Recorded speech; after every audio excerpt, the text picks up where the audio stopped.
Oh, okay. You're starting it? Cool.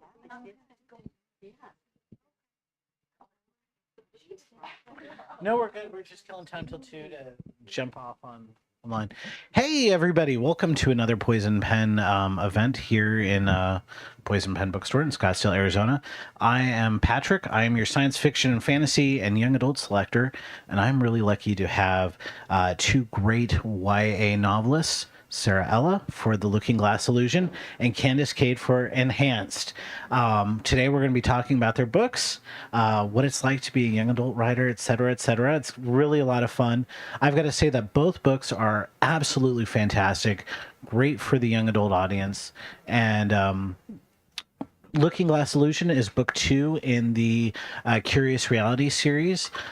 This ends the series. Candace's Enhanced is the first in a series. So we're going to be juggling back and forth between what it's like to start and what it's like to finish a series. And, just talk about the books in general. For those of you who are watching online, feel free to ask questions as you get the chance. We'll be glad to answer the questions at the end of the program. So feel free to ask. It is your chance to be a part of the program as well. Sara, Candace, welcome. Thanks for having us, Pat. Yeah, thank you. It always feels so strange talk because today it's pretty quiet in the store, so we've got the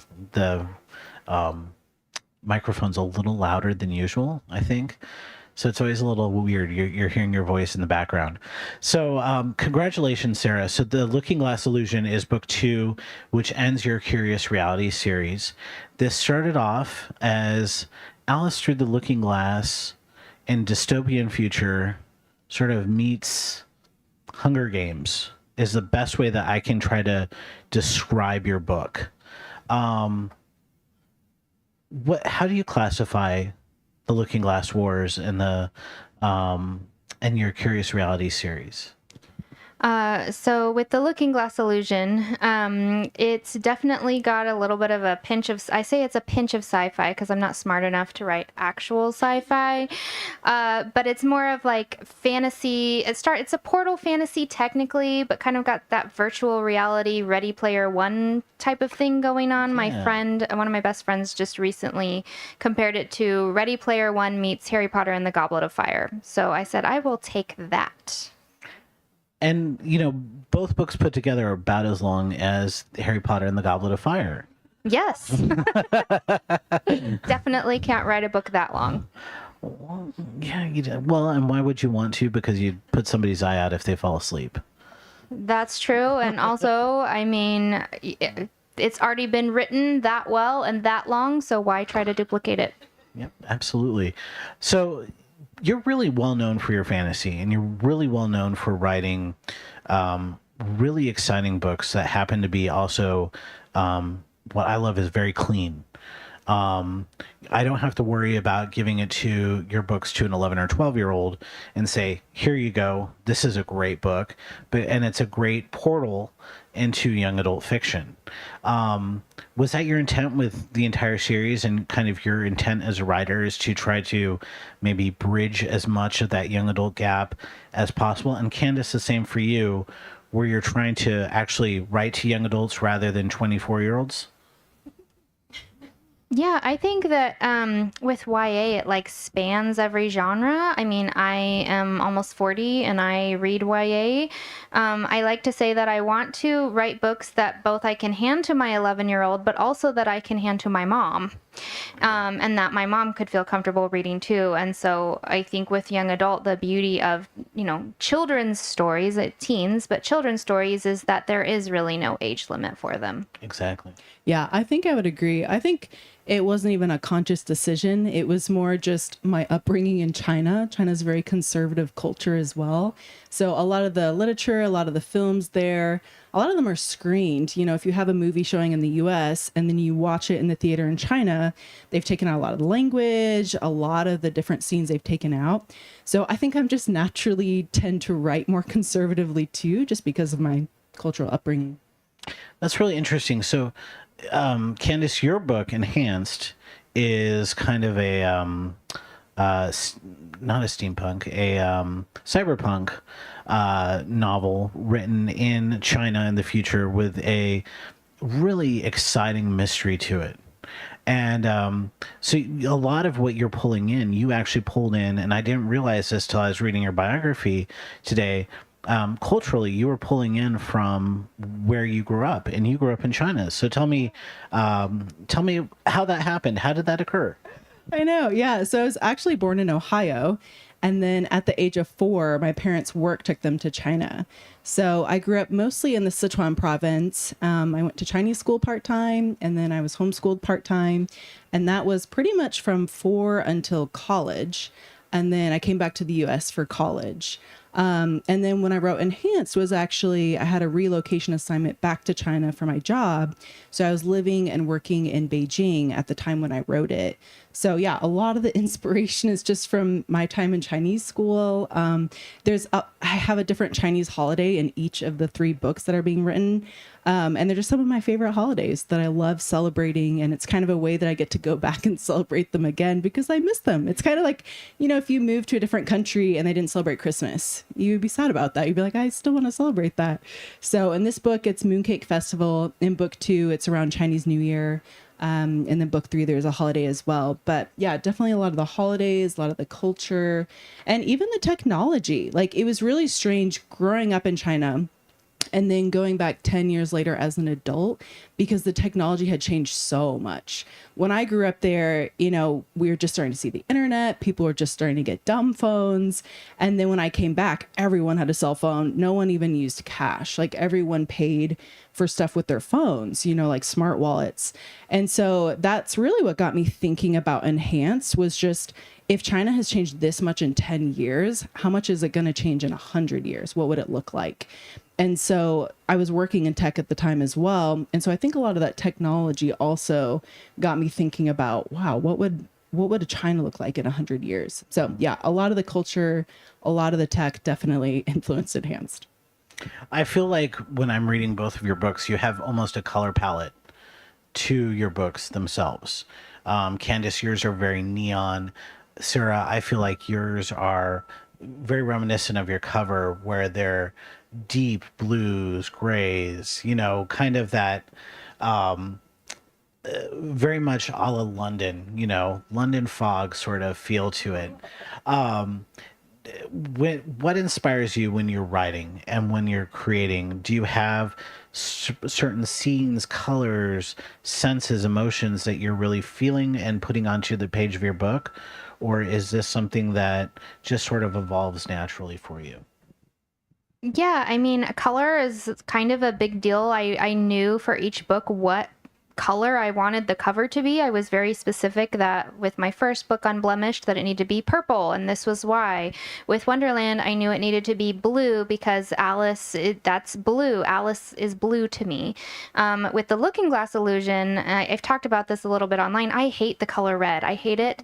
I'm sorry. I know that that's like your main color here at Poison Pen is that's your logo is there's red. There's red everywhere, but I've always hated the color red. To me, it says like danger, and but with the Looking Glass Illusion, it brought out a lot more because the Queen of Hearts is red, and so Alice kind of discovering that red isn't so bad, but what does red look like for her was very much in my mind as I was writing it, because Alice kind of comes away from that timid blue into more of a passionate, fiery red as she evolves through the story. So color is very much, I think, inspirational and important to me. Did you have some say, Candace, in kind of what you wanted on your cover?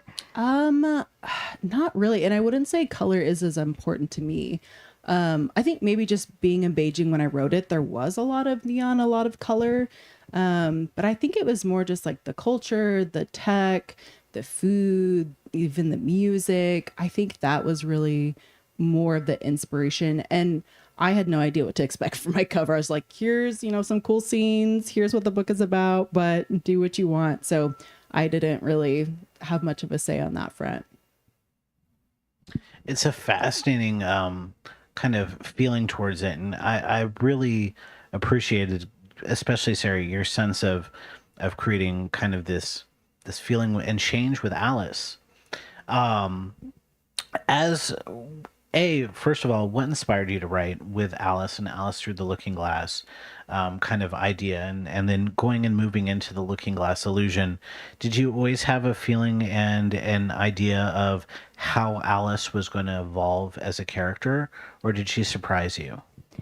Alice definitely surprised me. I say that each book is like me learning something about myself because each season that you write a book is just totally different. For Alice, I knew I wanted to write Alice because I love Alice. I played Alice at Walt Disney World in my college years.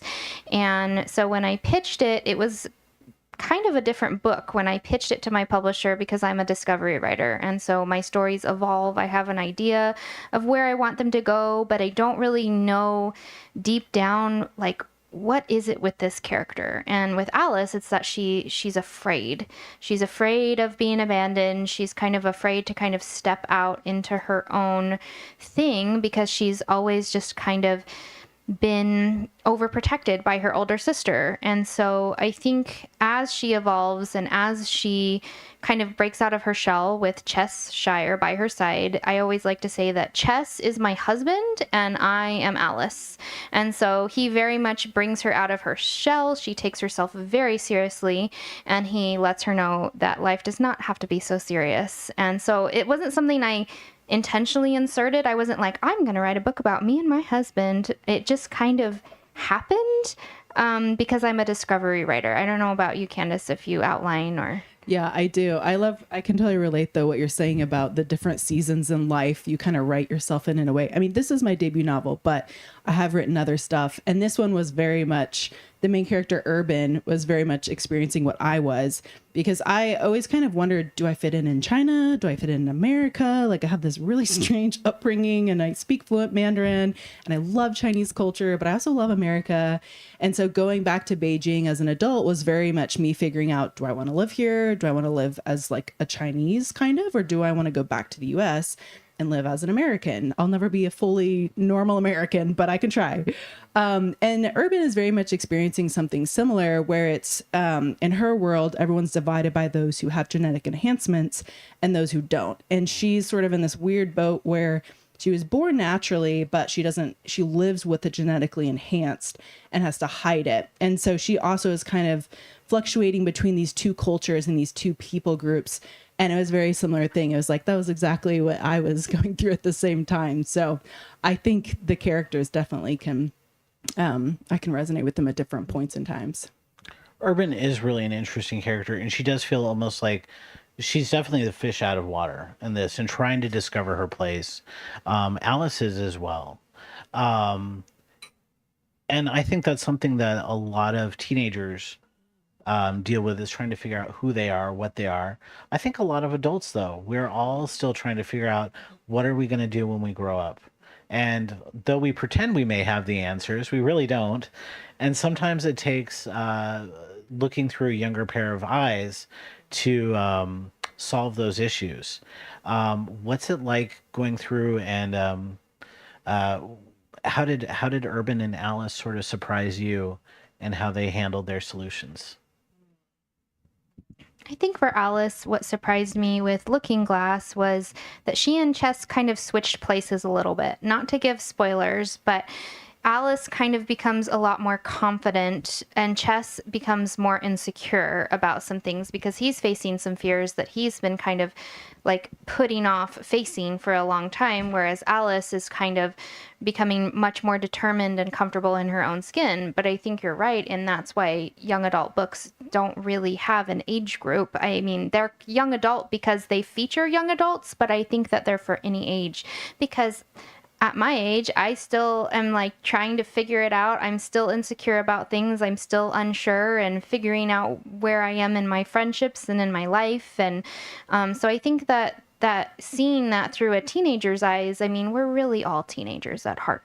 So, I mean, we act like we're grown up. We may have more wrinkles, but in the end, like, I still sometimes feel like that 15-year-old girl, totally unsure, wondering who I'm going to sit with at the lunch table.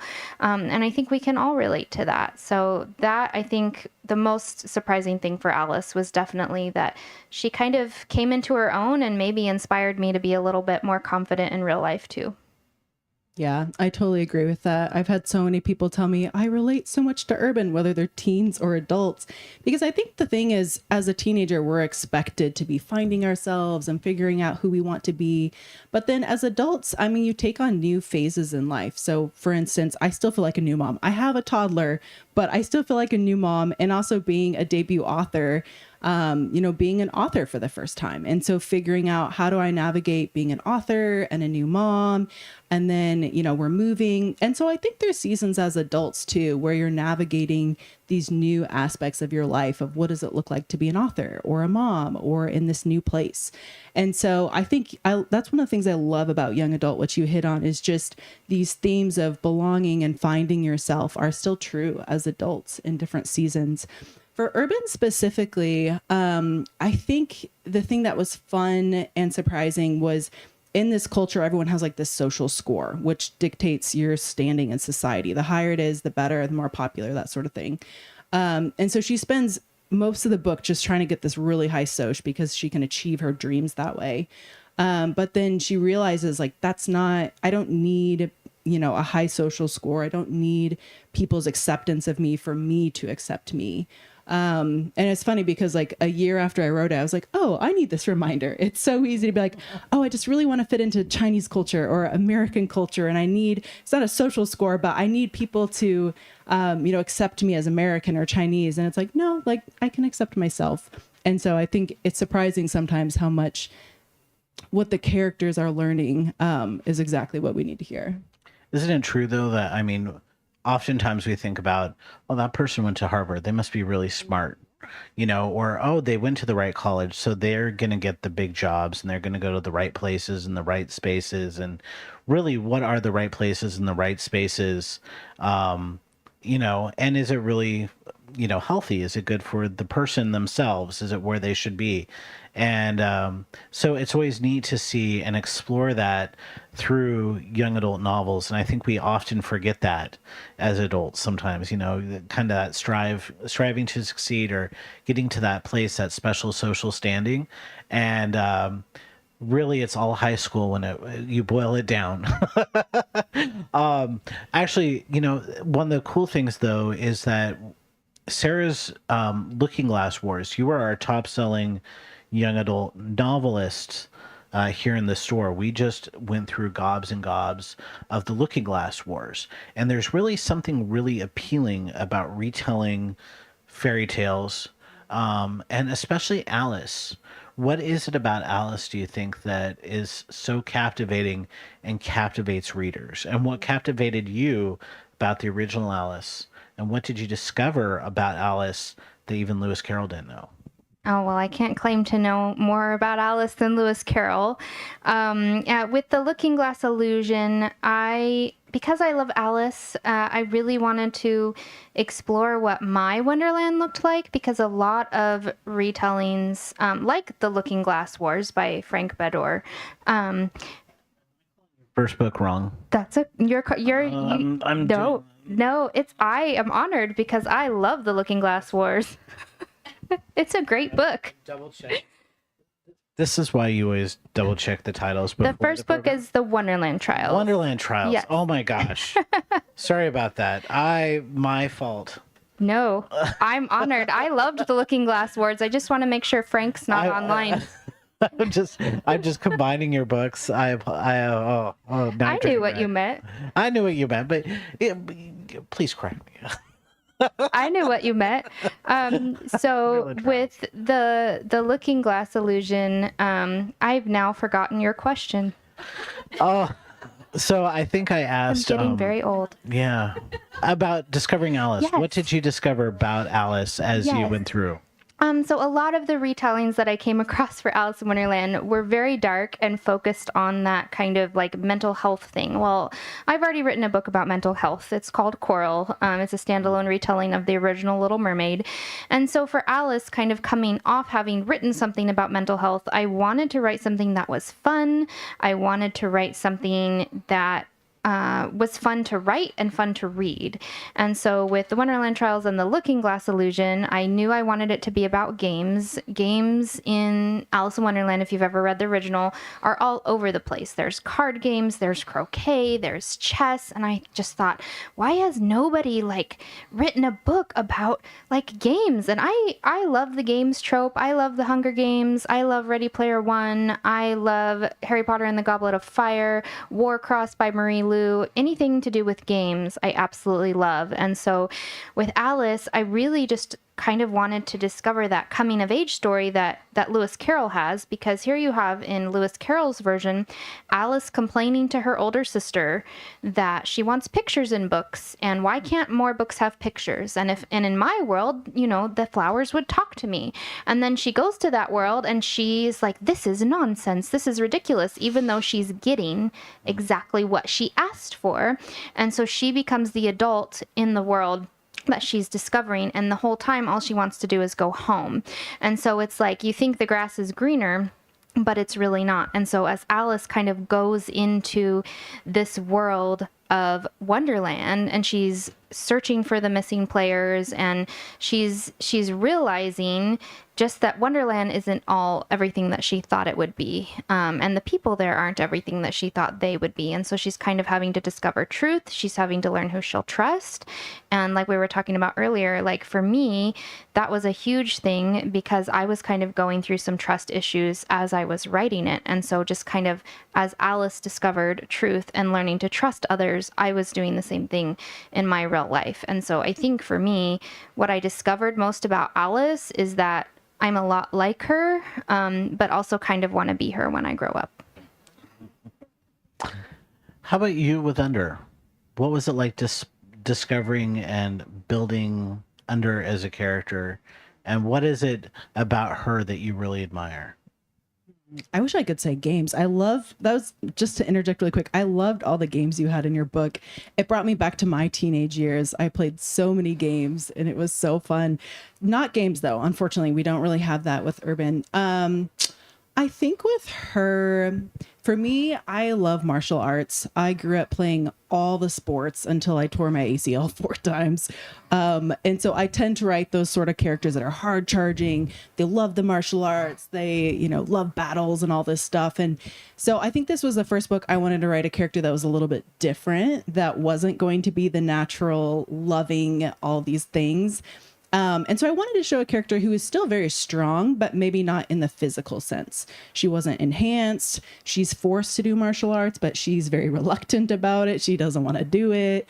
But so I wanted to show her and just how she had a strength all of her own, even though she wasn't enhanced. And even though physically she has asthma, she has all these issues because she's born naturally. So I just kind of wanted to play around with the idea of like strength and where does strength come from? Because I think we see in a lot of YA novels that the classic strength is just a physically strong protagonist. So I just kind of want to play around with that. It's always sort of fun too when you get the regular person who's dealing with and being able to put themselves on par with the we'll say genetically enhanced. I think that's one of the things that's always, been fun about, for instance, Marvel Comics, the X-Men or the Avengers. Which Avenger or which X-Men which Avenger especially do you prefer? Do you prefer the one who's smart, who's created their own enhancement or their special suit? Or do you prefer the one who, is like Thor, he comes from, being enhanced. And oftentimes you're rooting for the ones that had to be smarter, a little bit stronger. And Under is really interesting because she really has to deal with some real peril without having super abilities. And everything becomes a lot more real for her than maybe some of the other people that she's around. And I found, can you talk about what that was like, putting her in that sort of situation, and how far do you want to take her peril, I guess? as far as I can go. I mean, it's much harder, right? Because she can't just fight her way out. So there are definitely a lot of scenes where I was like, uh-oh, okay, she's in this, she's in great peril. How am I going to get her out? She's going to have to think her way out, which I'm totally, let's just fight my way out of this situation. So it was definitely harder to write for sure. But I think it was a good stretching goal for me. You write action scenes very, very clearly. And another friend of mine, Tori Eldridge, who writes the Lily Wong series, she also is a martial artist. And so there's something about being, I think, really understanding the craft where you can really and then end up writing very clear action scenes because you can't describe a kata. You can't describe Krav Maga very easily. How is it that you approach the fighting scene? Because for her, she approached it more like a dance, and where she would place and kind of put her characters onto the screen. So, how about you? What do you do to do that? Well, I started off doing martial arts actually because I couldn't write fight scenes. Anytime I had to have any sort of training or fight scene, I would just have such big writer's block because I didn't know anything about it. And so that's how I started doing martial arts. I was finally like, I have to finish this book, a different novel totally.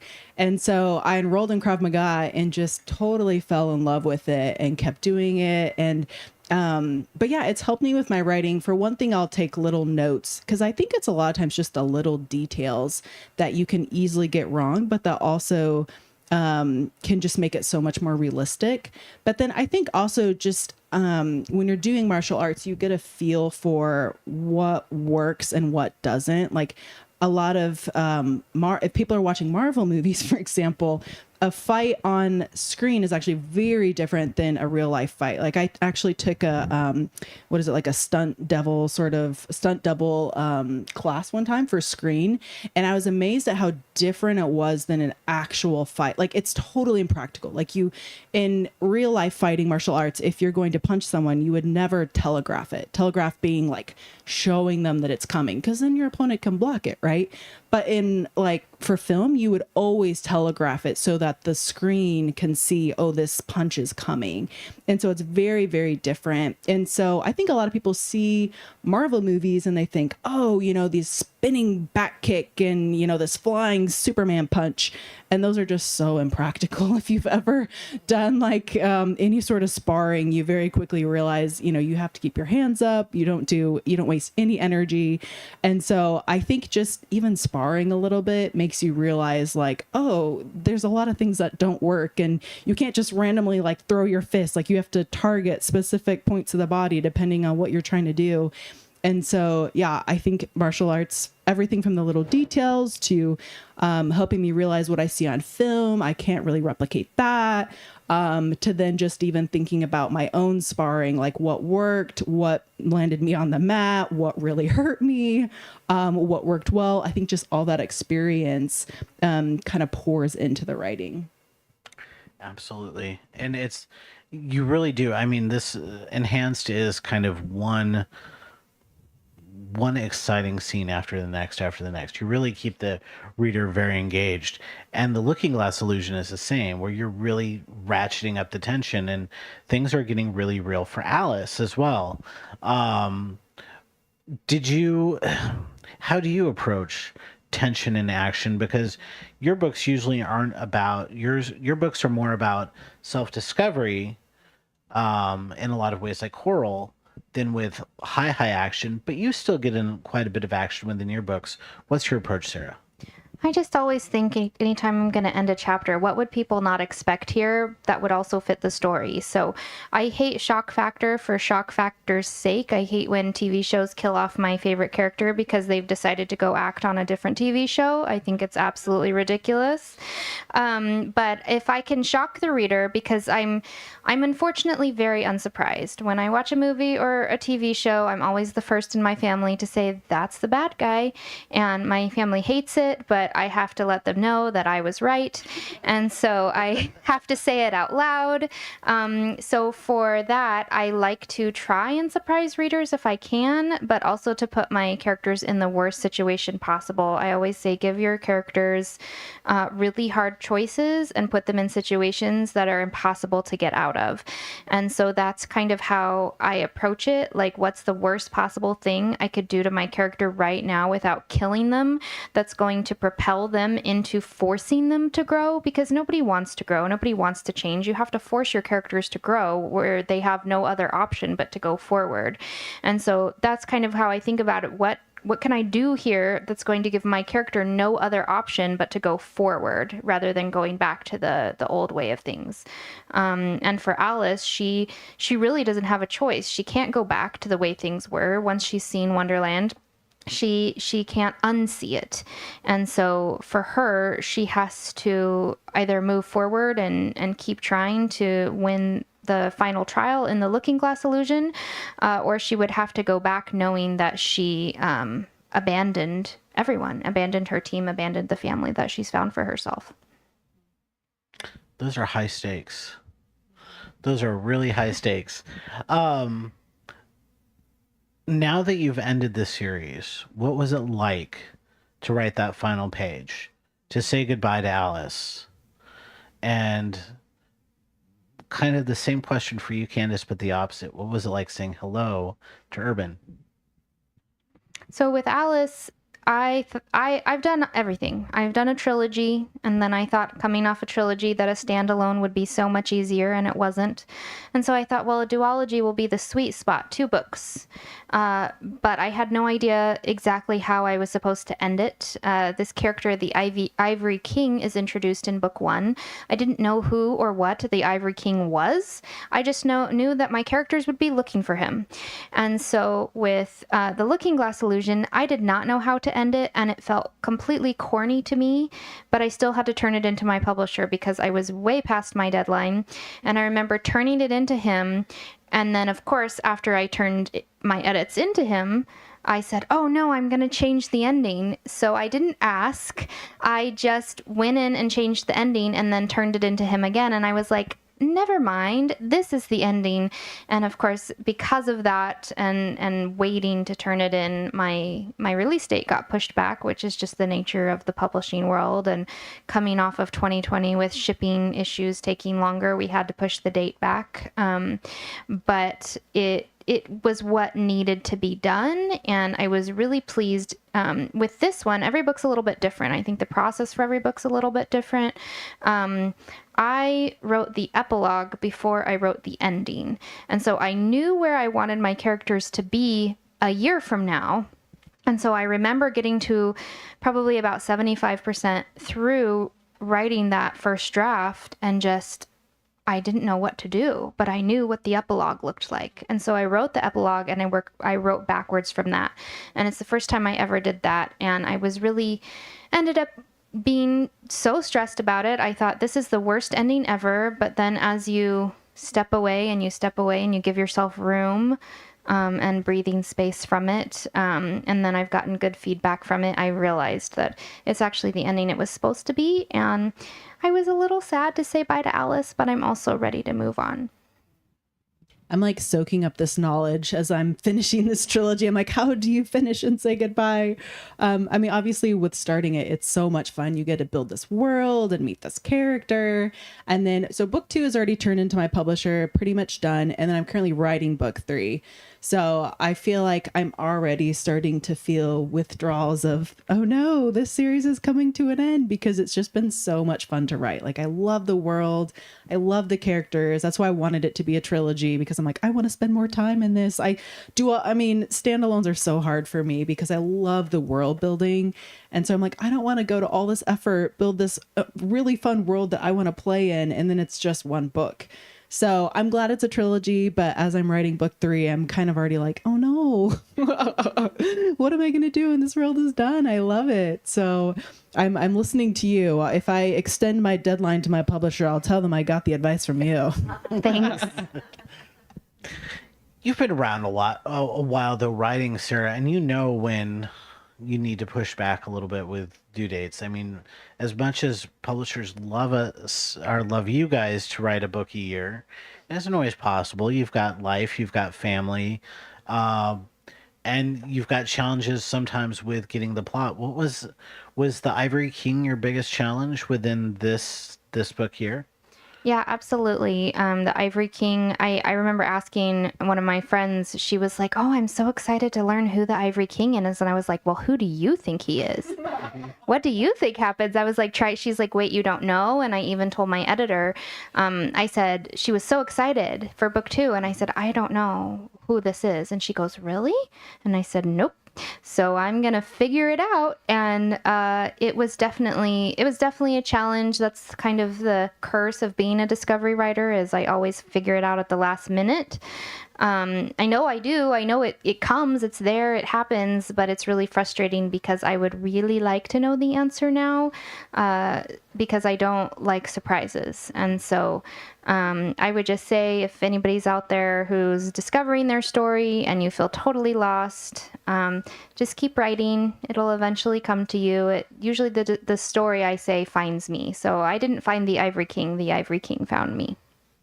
I've had a lot of friends who write and they also will put it down for about a week or 2 weeks when they're done and then not look at the book and then go back and make all of the edits and reread kind of with a fresh pair of eyes, just so that they can figure out all their where they need to tighten things up.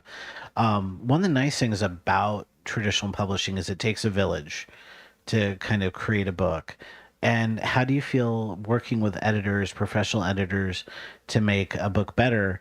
And Sara, you're also a professional editor yourself, right? So, what's your advice to those people who are working and writing and trying to get their novel up to scratch? Yeah, I would say like both indie publishing and traditional publishing takes a village, because you just have to choose your hard. Like, either I say like traditional publishing is hard, indie publishing is hard. You just have to choose your hard and which end of the rope you want to be on. And so whether you're indie publishing or traditional publishing, I would say like I think kind of the idea is that if you get into traditional publishing, that your publisher is just going to do everything for you and they're going to market it for you, and I do have a really, really great team. From the editing standpoint, I would say it's definitely hard when I have, an author go past the deadline I'm expecting, or I'm expecting a book and it doesn't come across my desk. But I also know from the author standpoint how grateful I am for those deadline extensions. And I've learned as an editor to make time and wiggle room. And I've learned too, like my publisher, and he probably would not appreciate me saying this to other authors, but they plan for that wiggle room. So when they give me a deadline, the deadline is really 4 months later. And so, I mean, it is. And because they plan, they know authors ask for extensions. And so as an editor, I try to have grace for that and know that, yeah, your deadline's here, but, there's a little bit of wiggle room. And so it's definitely kind of having to push and pull and work together with your editor. Everybody needs an editor, whether you're traditionally published, indie published. Like, you have to go through all the stages of editing. Don't skip anything. It's really important. My books would not be as polished as they are without my team. Like, I absolutely know that there's nothing that I can do on my own. I have to depend on others to do it. I wouldn't have great covers if not for my cover designer. So yeah, anybody who's out there trying to decide which path, indie or traditional, I would say you just have to choose your hard, but know that you're going to have people that you rely on every step of the way. I know Barbara's changed some sentences or reworded a couple things that I've written. I'm like, I sound brilliant. And it was really a broken half sentence that she just turned into magic. And that's part of the fun of a good editor, is that, if you're meaning to say something and it isn't quite clear, they're there to work with you to kind of clarify it, get it clarified. Um, Candace, was that a hard thing to learn from your first book, or did you kind of take it like a duck with water? I to it. think, yeah, I got you. I think the editing process was fine. I think what's harder for me, it's not actually going through the editing process with my publisher that's hard so much as my own editing. Like, I mean, I mentioned I love the world building. I love the first draft. And then kind of like some of your friends, I'll sprint, I'll get the first draft done, and then I'll set it aside for actually 6 months.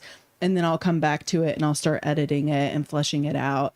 But I hate editing. And so editing is my least favorite part for sure. And then by the time I turn it into my publisher, I feel like those rounds of edits, or even edits for my critique partners, I feel like those are fun because it's very clear. It's like, hey, this sentence doesn't make sense, or hey, there's this plot hole you forgot about, or let's sharpen this language up. Versus me, when I'm editing my own novel, there's no clear roadmap, and it's like, okay, this part is broken, but I don't know why, and I have to figure it out.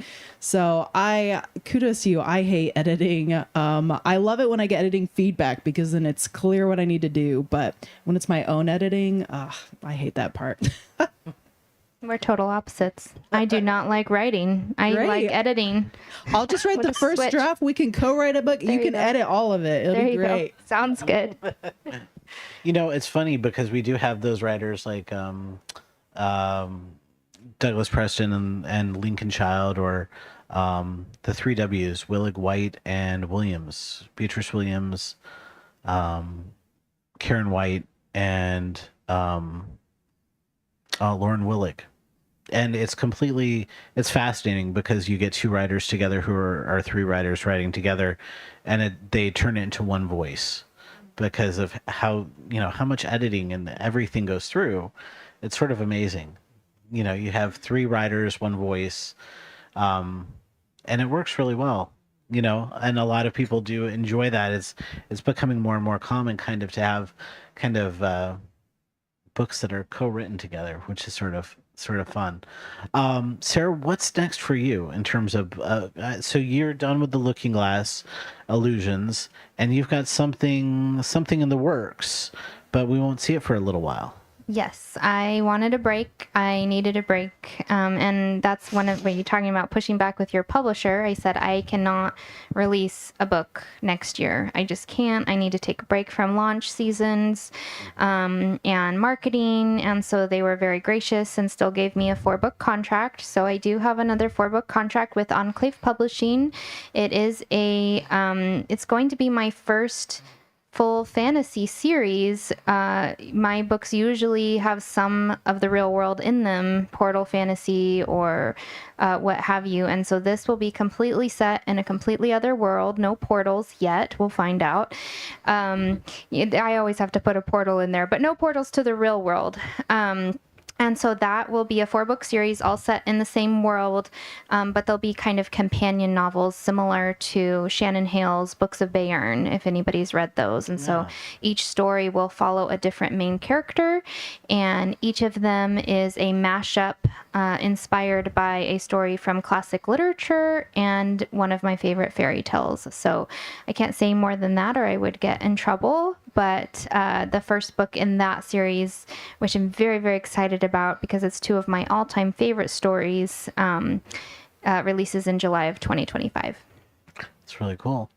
And Candace, you're writing 2 more books. Are you working on your 3rd? And after that, do you know? I don't. That is the question. Right now, it's just heads down, get book 3 done, and then, I don't know. I have a plethora of ideas, but we'll see. That's really awesome, though, that your publisher really liked in hands to sell or get you to write 2 more. What's it like working with a smaller press? The Enclave is known for publishing some really high quality books, but like the Poison Pen Press, not real big. You're working with a smaller group and a smaller team. Do you feel like that's a good fit for both of you? I think it's my happy medium. Having having written for a larger publishing house was definitely an experience I'm really grateful for, and they really opened a lot of doors for me. But I really love Enclave because I am friends with every single person on our team. All of our authors feel like family. We all support each other. And I feel so comfortable there. It feels like coming home. I'm very close with even our marketing director. My publisher also happens to be my literary agent. And so it's a very tight-knit group. I feel like they really care about their authors. I feel like I have a lot of say even in what I want for cover design and cover concept. And they don't always say yes to me, but I feel like they really have gone above and beyond to provide me with every tool that I need and every marketing support that I need, and just really those close friendships. So I'm happy where I'm at. I don't have aspirations at this point to go anywhere else. Yeah, I think it's interesting as a debut author. I know a lot of other debut authors, and so just kind of seeing their experience with their publishers, and I've heard a lot of horror stories, but I really can't complain with Enclave. Like, they've been really good at communicating with me, and I think that is one of the big pluses with being with the smaller press is just they always communicate with me. And I have a marketing background, and so I'm one of those weird authors who loves doing the marketing side of things. So it means I also have a lot of marketing questions because I want to know what we're doing, what our plan is, how I can help. And I think most publishers just wouldn't put up with that. And they'd be like, sorry, like you're going to have to wait with everyone else to find out what's happening. And I'm like, no, I have a full like 9-month plan and I need to know like what we're doing.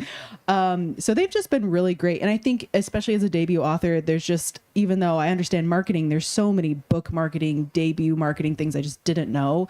And they really took the time to sit down with me and say, okay, here, you should probably think about this, or, you know, that's maybe not a great idea. Maybe we can pivot.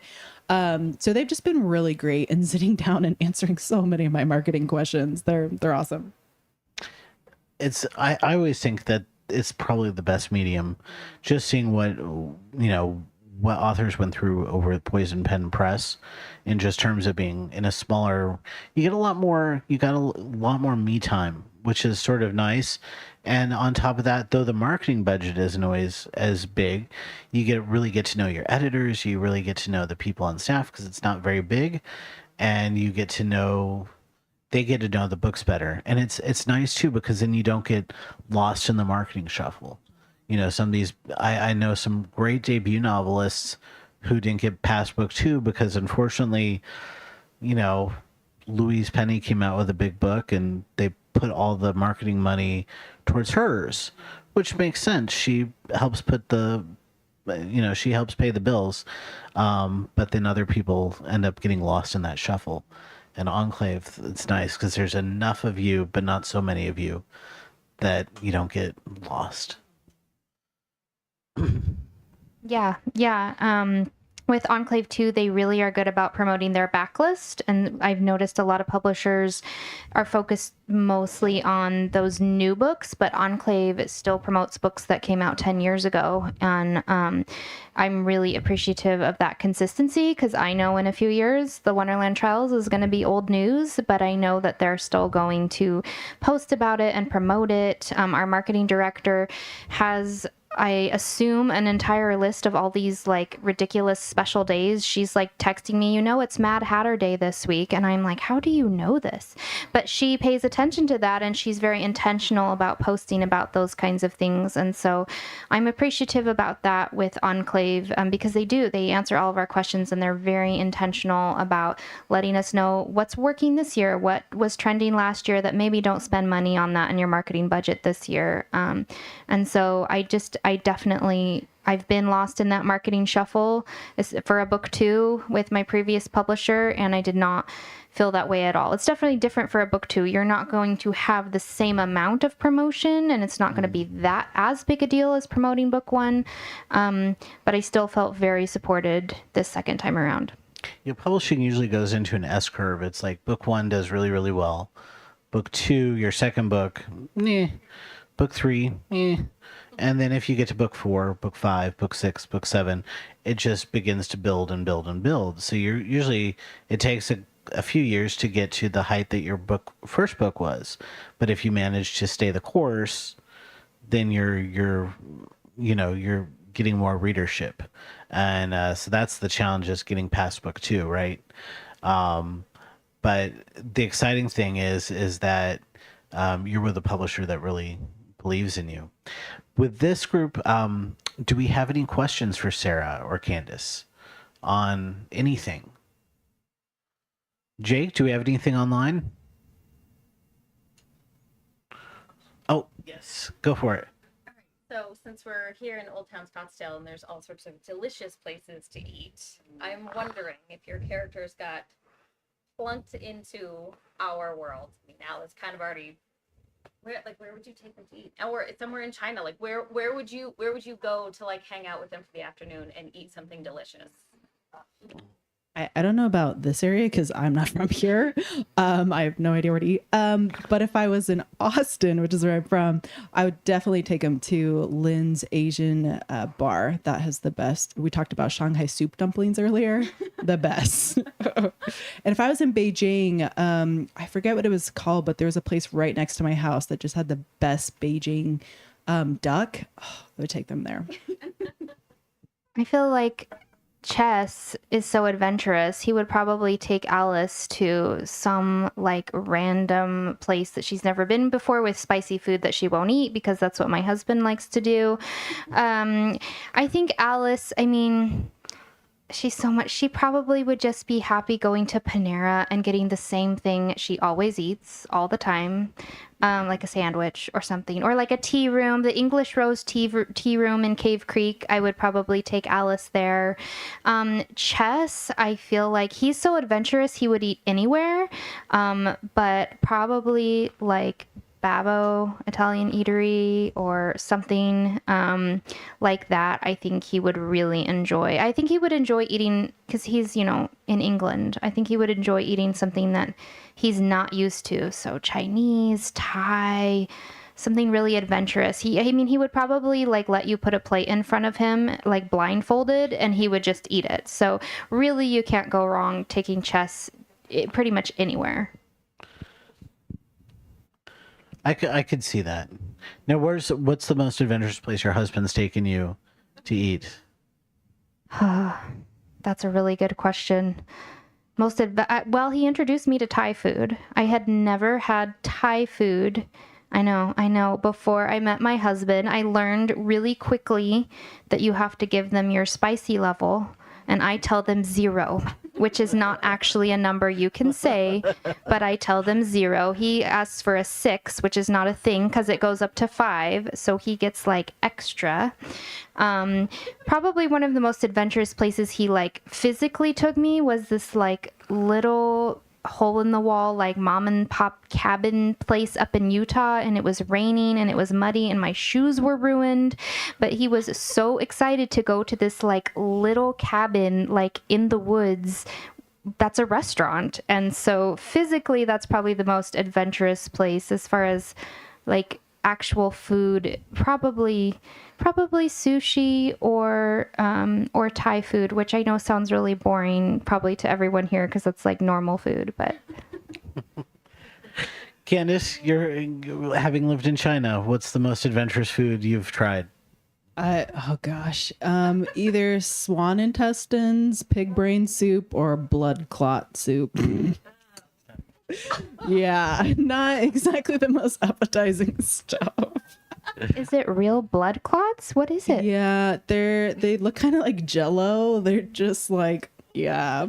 I wouldn't have eaten it, except it's very rude in Chinese culture if someone puts food on your plate to not eat it. So yes, I've had those things out of forced necessity. I would not fit in because I would have been rude. Or you would be very different by the time you left China, and you would be ordering level 6 spice. I don't know. Maybe. We'll see. Yes. So for both of you, do you have characters in these current novels that are written about someone in your actual life? And if you could do a spin-off of one character in your novels, who who would you choose to write about? I think the spinoff question is easy. It would be Ash. He's just very sassy, very silly. I'm already thinking about just like a short story spinoff because everyone's like, we need more Ash. And so I'm like, that would be fun. Real life, I would say the closest character is actually Urban, the main character. She just reminds me a lot of one of my best friends and roommates who was just absolutely hilarious. And going back to the whole someone who's really strong, but not in the physical sense, she was very strong. And so I think I pulled a lot of inspiration from her. But I wouldn't say it's necessarily based off of her, but that's probably the closest one. No one else like resembles anyone, I would say.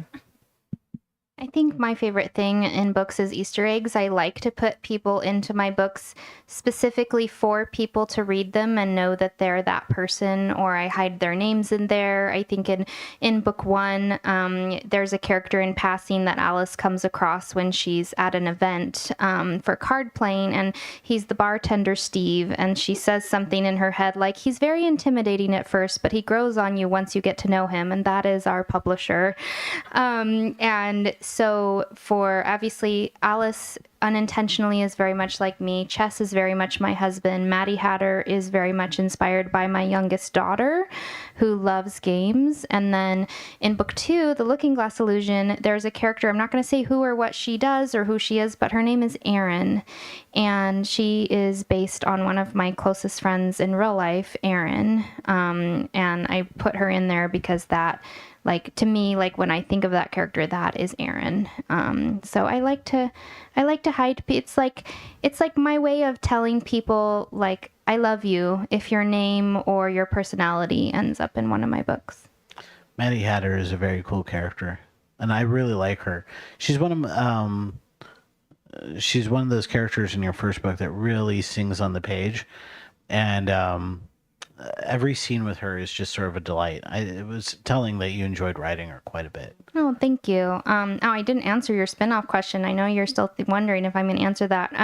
Spinoff, there is a little thing in the epilogue of The Looking Glass Illusion that I don't want to say what it is, but there's a thing. And so the Hatter brothers, I would write a spinoff about the Hatter brothers. I'm not going to say why, but in my mind, there is middle grade series potential based on the Hatter brothers. And so if you read it and you read the epilogue, you can tell me if you think I should do that. As writers, do you always have an idea in your mind, in the back of your mind, that's like, this will be a good book. This will be a good book. Do you have like a book of books, potential ideas?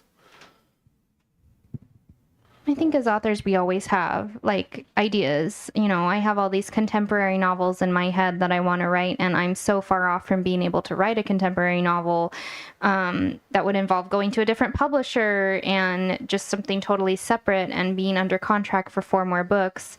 I think there are stories that I've pitched to my agent that went off into the wind that I have not written or explored since then.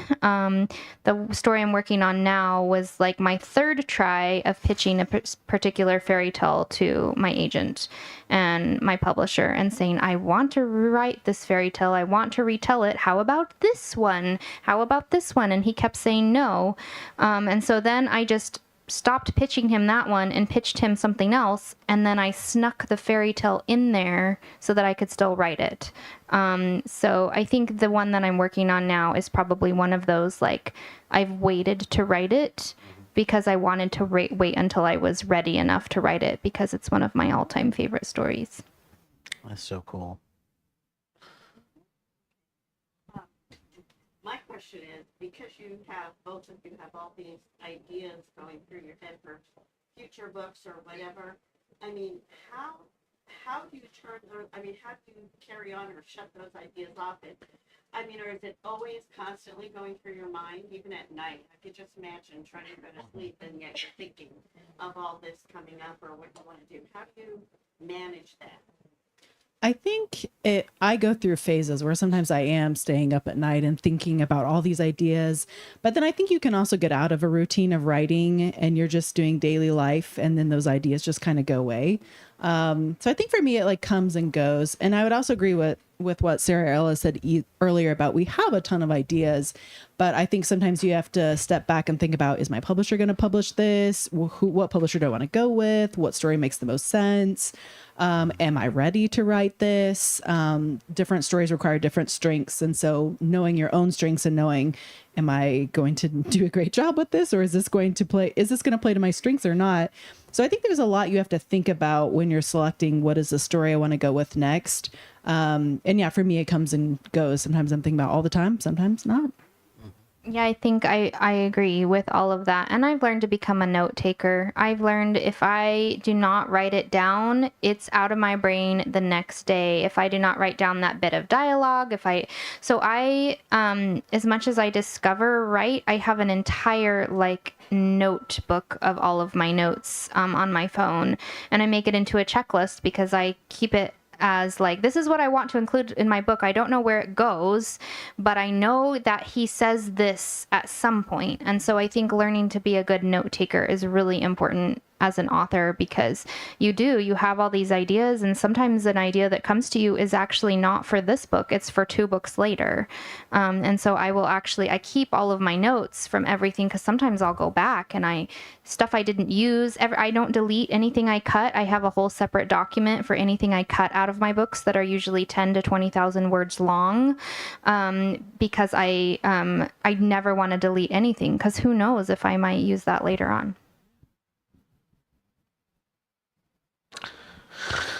Any other questions?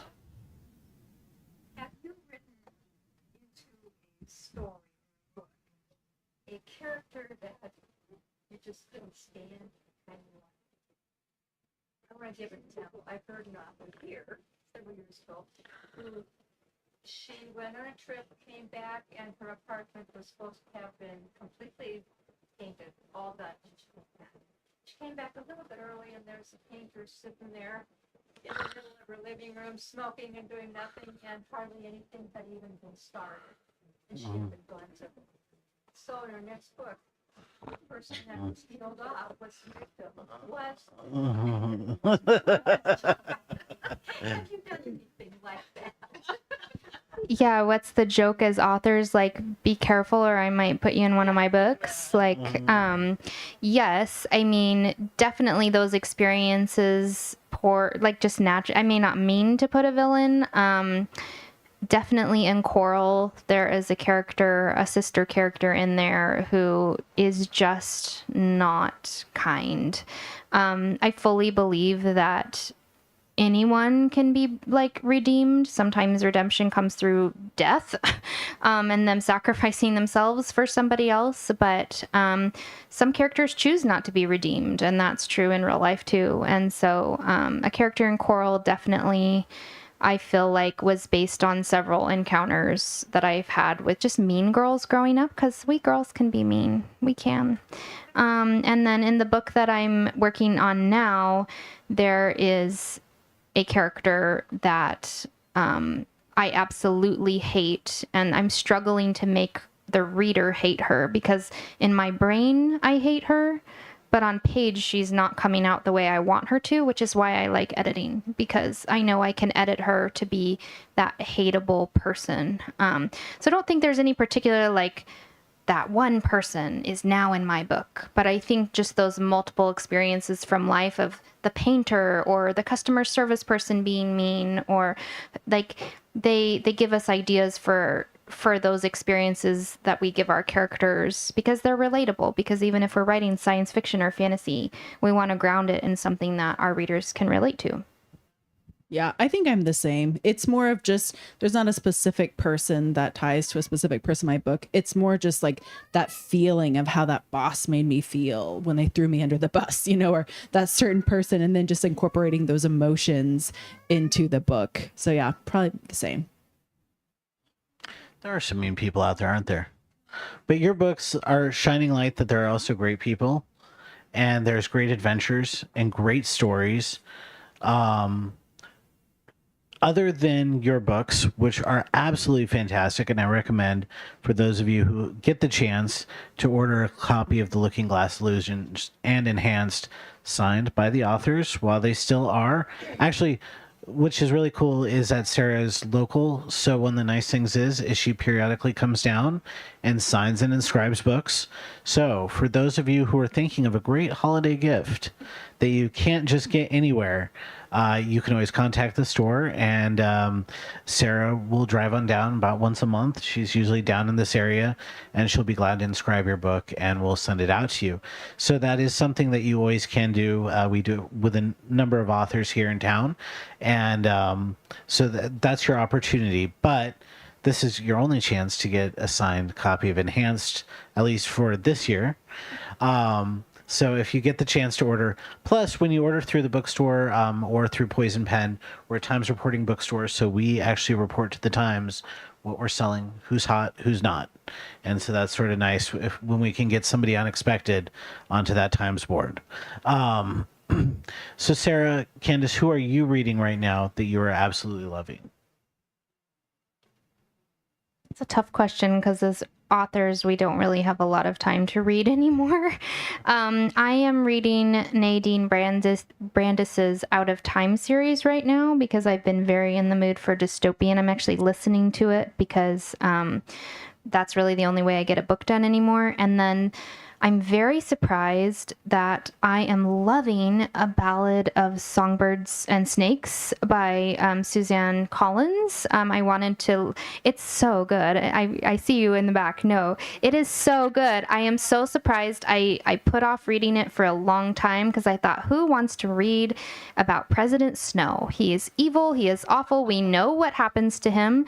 And I did not want to read it, but the movie comes out soon. And so I thought, you know what? I read all of the Hunger Games. I'm really just in the mood and I love it. So it's not my typical kind of book. I do not like that downward villain arc. But it's fantastic. And so if you love the Hunger Games, I do recommend Ballad of Songbirds and Snakes. At least I haven't finished it, so I may not recommend it, but I recommend it at 60% through. All right, you're selling me on it. I wrote it off. I was like, I'm done. I don't know. I'm seeing some passionate head shakes and nods, so I don't know. We'll see. To 80%. Okay.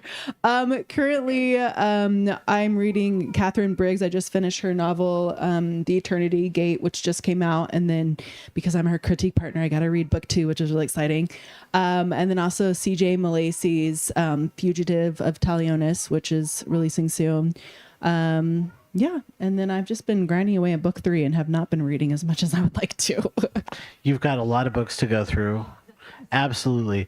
Well, I've got to say both of your books are well worth the time, our time as readers, and I am so excited to be promoting and helping sell your books. So both of you, thank you for taking the time to writing your books.